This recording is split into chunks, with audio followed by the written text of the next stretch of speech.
नमस्कार. आज मी पुरणाचे धोंडे बनवत आहे. माझ्या नातवाचा बर्थडे आहे आज आणि धोंडे जेवण पण आहे आमच्याकडे, पाहुणे येणार आहेत. त्यासाठी मी पुरणाचे धोंडे बनवते. हे असं हे लाटून घेणार आहे मी. असं घट्ट पीठ चुरायचं याला आणि पुरण करून घेतलेलं पुरण आता मी धोंडे बनवते.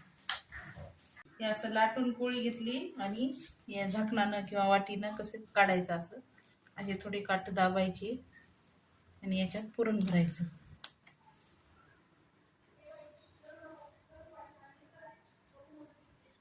हे असं दाबून भरायचं, असं करायचं, असं थोडंसं दाबायचं, असं करायचं.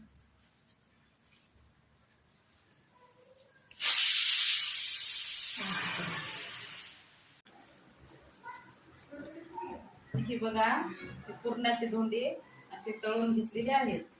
आता आमच्याकडे पाहुणे येणार आहेत, त्यांच्यासाठी मी तयारी करून ठेवली. माझ्या नाताचा बर्थडे पण आहे, यासाठी आज पुरणाचे धोंडे लेकींना द्यायचे असतात, जावायला द्यायचे असतात, देवाला द्यायचे असतात. 33 करायची लेकींना आणि देवाला पण. नक्की करा. नमस्कार. आज मी म्हणजे चिकाचा खरवस बनवणार आहे.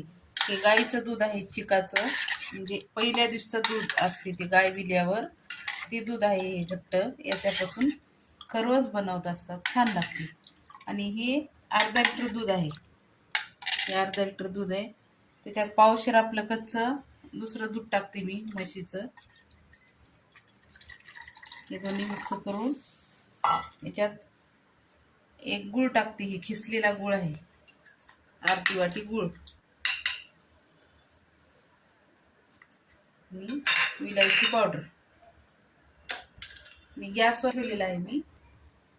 आता याला उकळी आली की एका भांड्यामध्ये आपण टाकून हे सगळं गुळ हे मिक्स करून घेऊया. हलू नको.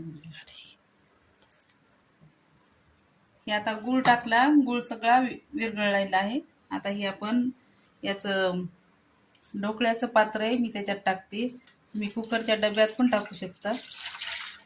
आणि त्या कढईमध्ये पाणी ठेवले उकळायला.